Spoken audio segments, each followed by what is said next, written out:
الحمد لله وكفى والصلاة والسلام على سيد الرسل وخاتم الأنبياء. أما بعد فقد قال الله تبارك وتعالى في القرآن المجيد والفرقان الحميد. فأعوذ بالله من الشيطان الرجيم. بسم الله الرحمن الرحيم.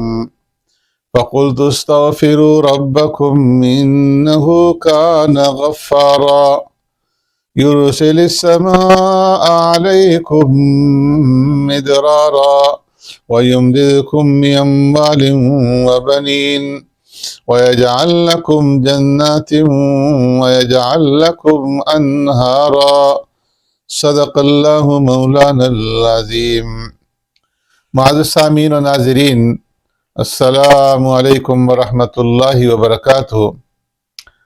جو آیت کریمہ میں نے تلاوت کی ہے، اس میں استغفار کے بارے میں ذکر کیا گیا ہے۔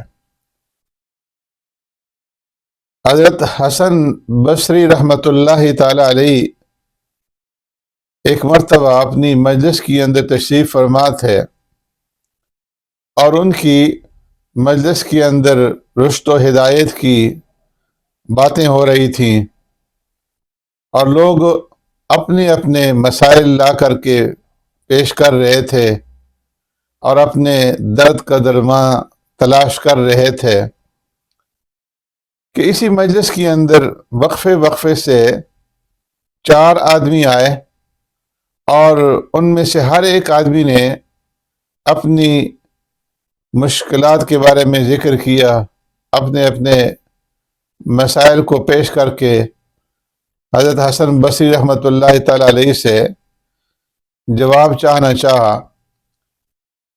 ایک آدمی آیا اور اس نے کہا کہ حضرت میں بہت ساری پریشانیوں کے اندر اور مصائب کے اندر مبتلا ہوں، تو میرے لیے کچھ وظیفہ مجھے عطا فرما دیں، دعا فرما دیں۔ تو حضرت حسن بصری رحمۃ اللہ تعالی فرمایا کہ تم استغفار کرو۔ پھر دوسرا ایک آدمی آیا اور اس نے آ کر کے کہا کہ میرے ہاں اولاد کوئی نہیں ہے، عرصہ ہو گیا، اولاد کی نعمت سے محروم ہوں۔ تو اس کے جواب میں بھی حضرت حسن بصری رحمۃ اللہ تعالی نے فرمایا کہ استغفار کرو۔ پھر کچھ دیر کے بعد ایک اور آدمی آیا اور اس نے آ کر کے فقر و فاقہ کی شکایت کی کہ میرے ہاں تنگ دستی ہے، اور گھر کے اندر حالات جو ہیں وہ تنگ ہیں، تو اللہ سے دعا کریں اور کچھ مجھے ایسا وظیفہ بتا دیں کہ میری مالی حالت جو ہے وہ دور ہو جائے، میری مالی حالت درست ہو جائے اور فقر و فاقہ جو ہے وہ دور ہو جائے۔ تو حضرت حسن بصری رحمۃ اللہ تعالی علیہ نے اس سے بھی فرمایا کہ تم استغفار کرو۔ پھر ایک اور آدمی آیا اور اس نے آ کر کے زمین اور باغات کی بربادی اور خشک سالی کے بارے میں شکایت کی کہ بارشیں نہیں ہو رہی ہیں، جس کی وجہ سے فصلیں برباد ہو رہی ہیں، تباہ ہو رہی ہیں۔ تو آپ نے اس سے بھی یہ فرمایا کہ استغفار کرو۔ تو اس طرح گویا کہ 4 مریض آئے آپ کے پاس، ہر ایک کا مرض الگ الگ تھا، اور ان ہر ایک کے جواب میں آپ نے فرمایا کہ استغفار کرو۔ علاج سب کے لیے آپ نے ایک ہی تجویز فرمایا۔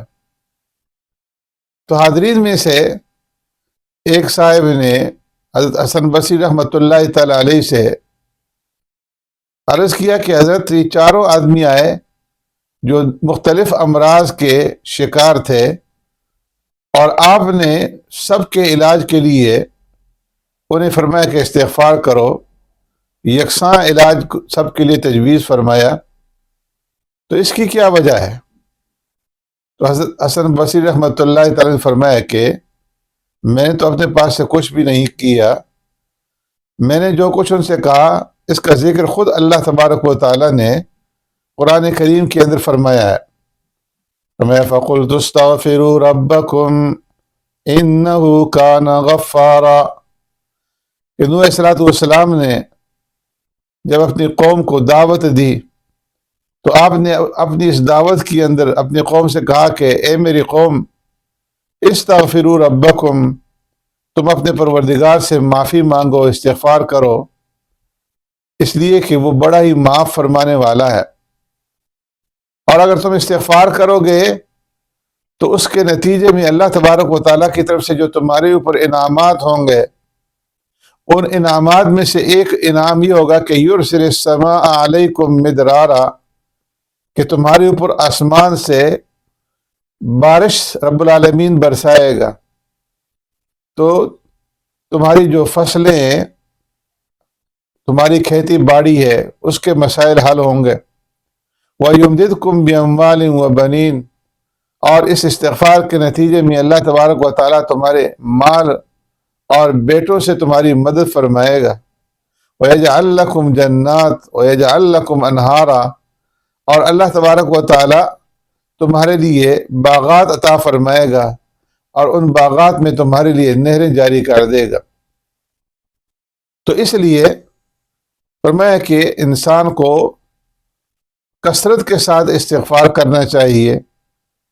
استغفار کریں گے تو یہ ساری پریشانیاں دور ہوں گی، اور استغفار جب کیا جائے تو دل کے اندر ندامت ہو، آدمی اپنے گناہوں کے اوپر نادم ہو، شرمندہ ہو، اور اللہ تبارک و تعالیٰ سے رو رو کر کے استغفار کرے، آنکھوں سے آنسو بہائے، اور آئندہ کے لیے یہ پورا عزم کر لے، مستقل ارادہ کر لے، پکا ارادہ کر لے کہ میں آئندہ جو آنے والی زندگی ہے اس کے اندر اپنے آپ کو گناہوں سے بچاؤں گا، اور ماضی کی طرح مستقبل میں نافرمانیاں مجھ سے نہیں ہوں گی۔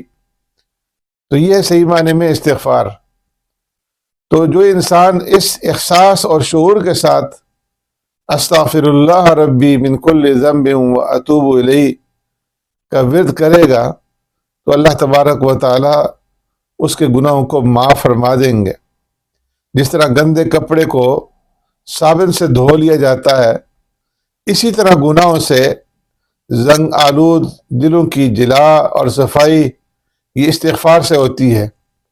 تو استغفار بہت بڑی قیمتی چیز ہے، جس سے دنیا کی پریشانیاں بھی دور ہوتی ہیں، اور اس کے ساتھ ساتھ رب العالمین کا قرب اور اس کی نزدیکی بندے کو حاصل ہوتی ہے۔